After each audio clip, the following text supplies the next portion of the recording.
CM Siddaramaiah ಅವರ ತವರು ಜಿಲ್ಲೆಯಲ್ಲೇನೆ ಇದೊಂದು ರೀತಿಯಾಗಿ ಇನ್ನು ಚುನಾವಣೆ ಘೋಷಣೆ ಆಗಿಲ್ಲ ಅಂದ್ರು ಚುನಾವಣಾ ಹೊಸ್ತಿಲಾಗಿರೋದ್ರಿಂದ ಇಲ್ಲಿಂದನೇ ಆರಂಭ ಆಗ್ತಾ ಇದೆ.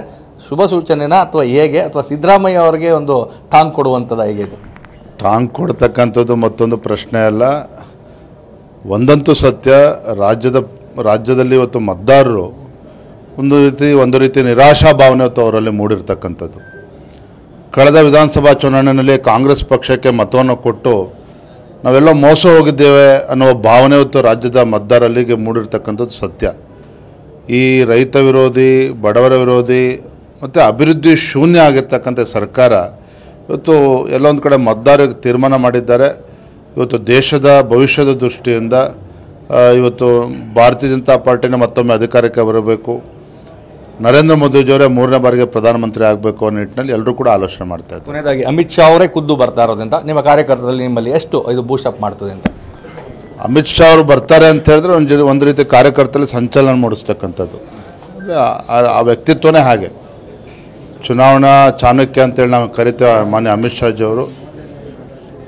ನೇರ ನುಡಿಗಳಿಗೆ ಹೆಸರಾಗಿರ್ತಕ್ಕಂಥವ್ರು ಅಮಿತ್ ಶಾಜಿಯವರು. ಯಾವುದೇ ತಮ್ಮ ಅಭಿಪ್ರಾಯಗಳನ್ನು ತಿಳಿಸ್ತಕ್ಕಂಥ ವಿಚಾರದಲ್ಲಿ ಹಿಂದೆ ಮುಂದೆ ನೋಡೋದಿಲ್ಲ.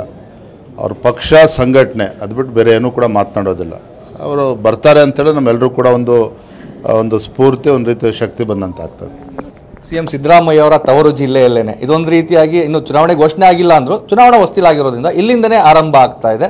ಶುಭ ಸೂಚನೆನಾ ಅಥವಾ ಹೇಗೆ, ಅಥವಾ ಸಿದ್ದರಾಮಯ್ಯ ಅವರಿಗೆ ಒಂದು ಟಾಂಗ್ ಕೊಡುವಂಥದ್ದು ಹೇಗೆ? ಇದು ಟಾಂಗ್ ಕೊಡ್ತಕ್ಕಂಥದ್ದು ಮತ್ತೊಂದು ಪ್ರಶ್ನೆ ಅಲ್ಲ.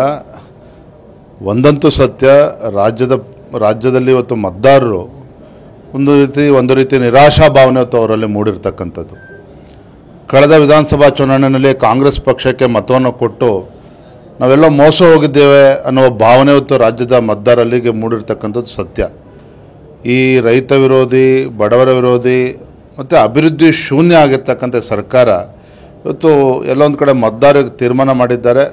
ಇವತ್ತು ದೇಶದ ಭವಿಷ್ಯದ ದೃಷ್ಟಿಯಿಂದ ಇವತ್ತು ಭಾರತೀಯ ಜನತಾ ಪಾರ್ಟಿನ ಮತ್ತೊಮ್ಮೆ ಅಧಿಕಾರಕ್ಕೆ ಬರಬೇಕು, ನರೇಂದ್ರ ಮೋದಿಜಿಯವರೇ 3ನೇ ಬಾರಿಗೆ ಪ್ರಧಾನಮಂತ್ರಿ ಆಗಬೇಕು ಅನ್ನೋ ನಿಟ್ಟಿನಲ್ಲಿ ಎಲ್ಲರೂ ಕೂಡ ಆಲೋಚನೆ ಮಾಡ್ತಾ ಇದ್ದಾರೆ. ಕೊನೆಯದಾಗಿ ಅಮಿತ್ ಶಾ ಅವರೇ ಖುದ್ದು ಬರ್ತಾ ಇರೋದ್ರಿಂದ ನಿಮ್ಮ ಕಾರ್ಯಕರ್ತರಲ್ಲಿ ನಿಮ್ಮಲ್ಲಿ ಎಷ್ಟು ಇದು ಬೂಸ್ಟ್ ಅಪ್ ಮಾಡ್ತದೆ ಅಂತ?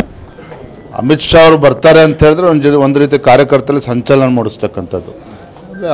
ಆ ವ್ಯಕ್ತಿತ್ವನೇ ಹಾಗೆ. ಚುನಾವಣಾ ಚಾಣಕ್ಯ ಅಂತೇಳಿ ನಾವು ಕರಿತೇವೆ ಮಾನ್ಯ ಅಮಿತ್ ಶಾಜಿಯವರು. ನೇರ ನುಡಿಗಳಿಗೆ ಹೆಸರಾಗಿರ್ತಕ್ಕಂಥವ್ರು ಅಮಿತ್ ಶಾಜಿಯವರು. ಯಾವುದೇ ತಮ್ಮ ಅಭಿಪ್ರಾಯಗಳನ್ನು ತಿಳಿಸ್ತಕ್ಕಂಥ ವಿಚಾರದಲ್ಲಿ ಹಿಂದೆ ಮುಂದೆ ನೋಡೋದಿಲ್ಲ.